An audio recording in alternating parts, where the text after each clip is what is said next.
Hi and welcome back. It's Caroline here from Twin Flame Musing. I hope you're having an absolutely fabulous start to your week. I thought I'd take a couple of moments here today to do a quick reading or draw a couple of cards for us to gain some clarity and guidance as to what we can focus on as twin flames at this week to help us and assist us in our journey towards wholeness. So what is it that we can be doing?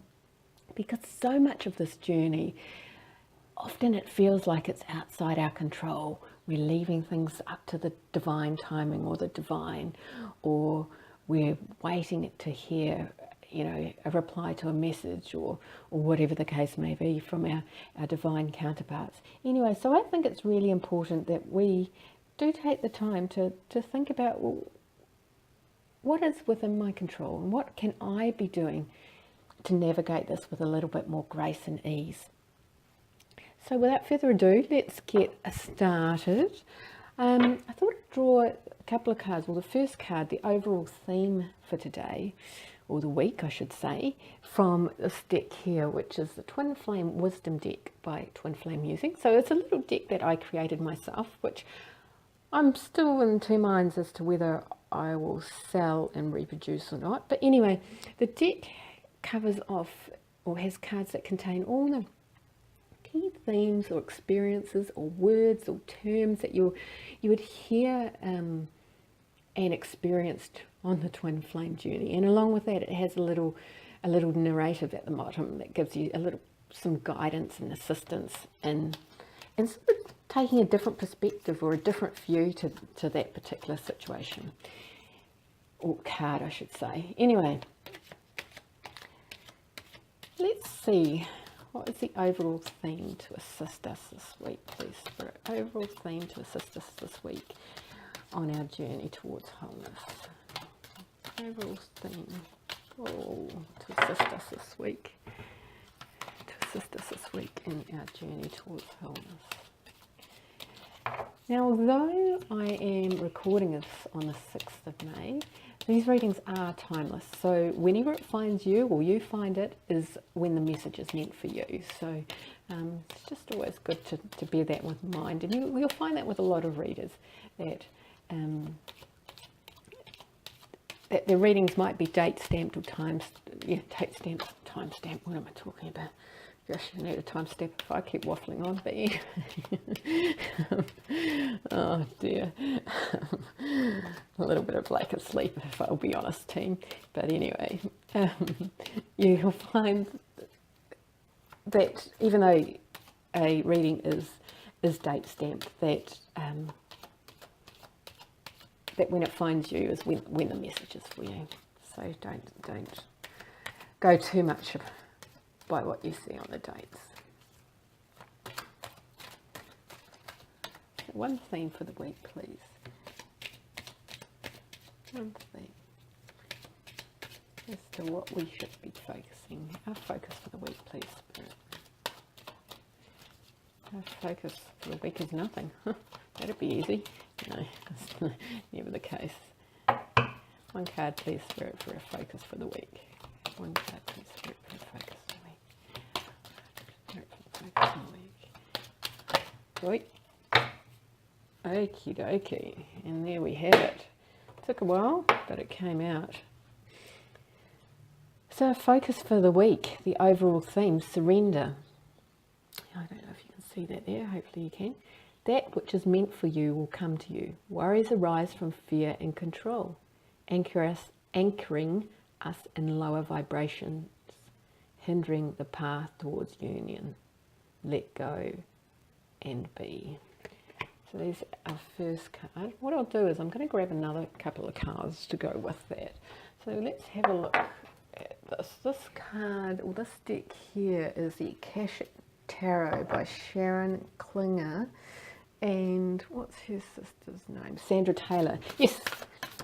So I don't know if this is coincidence or not, but I use this bit of information for you. Is Sharon and Sandra, they're actually twin sisters who created this deck, and it's based on the Akashic records and tarot for the Akashic records. And I particularly love this deck, having been, oh, here we go. Oh, we get 2 cards there.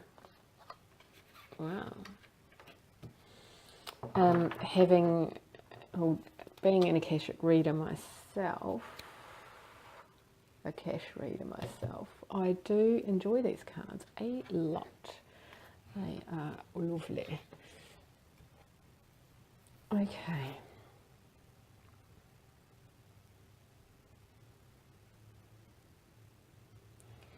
I'll keep grabbing another couple of cards.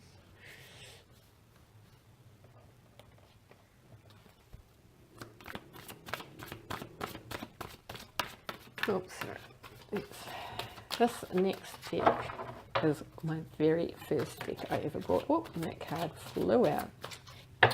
It is Psychic Tarot? Yes, Oracle deck by John Holland, which I do love. It's another one of my faves. And then I am going to get one final card here. I'm going to take the final card here from the Permission to Be Powerful deck, which is a great deck by Melanie at WHOLENESS 1111. And I was lucky enough to attend, as I mentioned in the previous video, attend her retreat in Phoenix, which was fabulous. And this is where we picked up this deck. I know that she has cards available on her, I think it's her Etsy site, but if you have a look at her YouTube site, I'm sure there'll be a link there, or I might even leave you a link if I get the time in the description box below. So you can, if you like those cards, you can I think she does pre-order, so you can pre-order those with Melanie from Whole Again. Okay.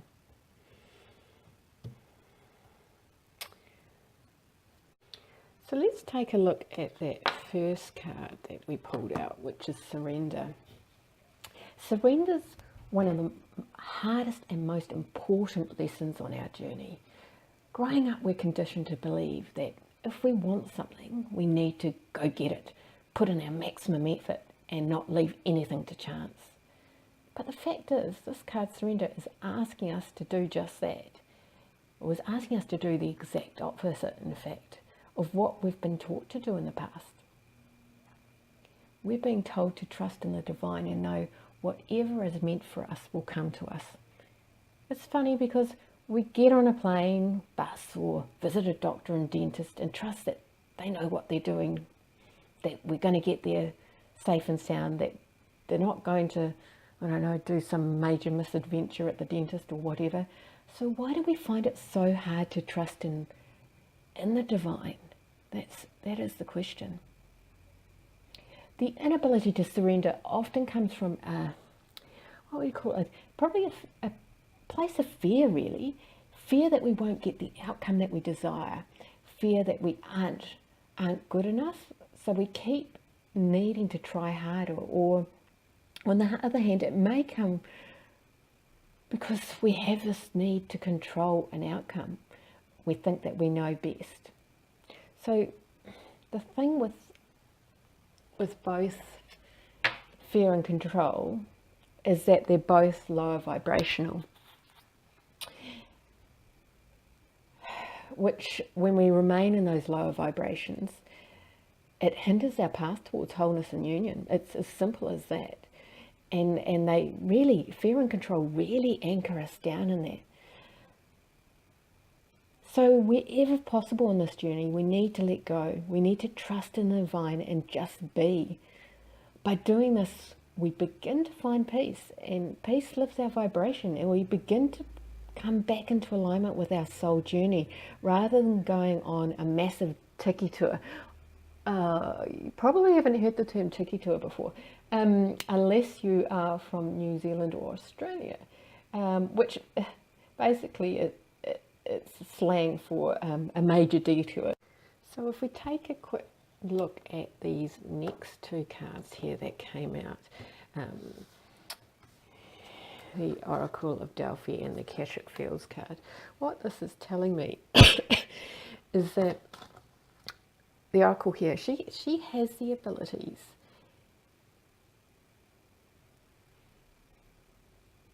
and knowledge to surrender, and knows that it's in her best interest to surrender.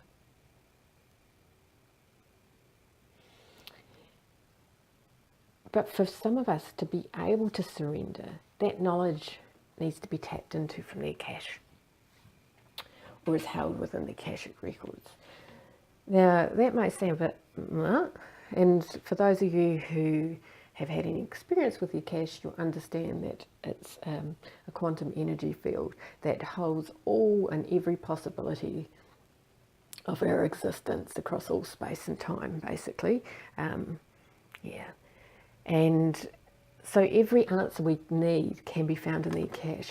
Now, I personally have found that the Akash has been amazing for this twin flame journey, as it did help me in surrendering. It gave me a really good understanding when I got to see some of the past lives and things that have been happening to me in previous life, to understand why certain things and actions by my divine counterpart were playing out as they were in this moment. So yes, it can be really what we need to understand to get to this point of surrender is that all the answers are within us, and we do have this ability to surrender, no matter how hard it can seem at times. And it's about, when I'm drawn to this, looking at this stool, and it's about looking at things from a different perspective, you see, because she's coming up from above. So it's like we need to get out of our heads, or get out of ourselves, to really be able to surrender and look at things from a different point of view and a different angle. And that can help us in this process of surrender. And then the next card that came along was the solar plexus card. And what this is telling me, if we look at this, is, and we consider that one of our barriers to being able to surrender is our lack of confidence in the divine and truly believing. So if we want to be able to surrender, we really need to find that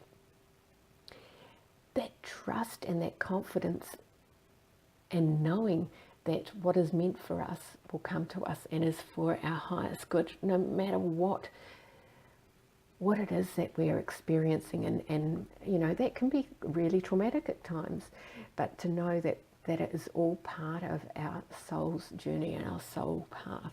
And when we can do that and we can trust in that, then we really find surrender, and we start to find peace as well. I know for me, like, as soon as I found that confidence and that trust, just, oh my gosh, it's like a weight is lifted off your shoulders. It's like this, like, yeah, I just don't need to take responsibility for this anymore. Oh, I don't need to take responsibility for all this heartache and challenges that I'm facing. Now, when I say we don't need to take responsibility, we don't need to take responsibility for the parts that we can't control. So we can't control when our divine masculine or divine feminine is going to pick up the phone or return our call or return our message. We can't control, that the train wasn't running on time, so I ended up late at work. They're all things well beyond our control. But what we can control, and we do need to take responsibility for, is our actions and how we choose to be in that moment. And what can happen is we can get caught up in what is being done to us, and it can be really, really hard to surrender. It can be really hard to trust in that it is for the highest good, and that we are meant to be experiencing these things. But just know, once you start trusting and surrendering, you'll find peace, and the roller coaster and the dips, trips, turns and tricks that you experience on this twin flame journey just start to not feel so traumatic, to be honest with you. And things start to just feel a lot more comfortable and a lot more safe.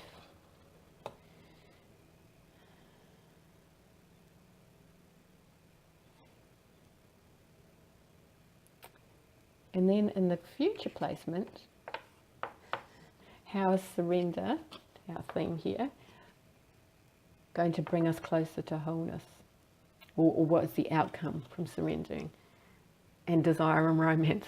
So by surrendering, what it's telling me here is that you're going to get your desires. You're going to get, and if that's union with your twin, or if that's quite literally a bottle of wine just to feel at ease and or whatever, those things are going to come to you. When we truly surrender, everything we want and everything that's meant for us will come to us. And that is just the most... Sorry about that, team. My camera decided to just cut out in the middle of my great grand finale. But anyway, so as I was saying, by surrendering, and when we truly come into surrender, the outcome of that for us is that all our desires and dreams will come true, and that what we're wanting will fall into our life, and be attracted and be drawn. Attracted's not the right word, but be drawn into our life. It's a little bit like a magnetic force. Our divine counterparts can feel when we surrender, and when we do that and start surrendering and keep going on our soul's journey, that actually triggers something within them and within their internal being to start doing some more of their work, and to realize that you're no longer there at their beck and call, and that, you know, they need to step up or step out, basically. So for lack of a better analogy, well, it's not an analogy. So surrender will bring us what we so desire. But as I say that, what we so desire, maybe not what we expect. What we so desire at this point, when we're needing to surrender, may be totally different from once we've got through these other stages of really trusting and knowing and learning about ourselves in this process of surrender. But anyway, that's a whole different ball game and a whole different video to be done. So what I'm going to do now is I will put up some self-inquiry questions. You'll find those in the description box below. Some self-inquiry questions that will help you in this process towards surrender. If you have any questions about that, or I don't know, feel the need to comment, then please do. Please comment in the box below, the comment section below, or feel free to send me an email at twinflamemusing@gmail.com. If you're wanting a little bit more insight and guidance during the week, then you can follow me on Instagram at twinflamemusing. Funny that. And I'm on there pretty much every day, so there will be some sort of guidance or inspiration there for you. Anyway, thanks for joining me today. I hope the rest of your week is absolutely fabulous, and I look forward to seeing you again. Until next time, wishing you infinite love and gratitude. I'll see you next time. Ciao.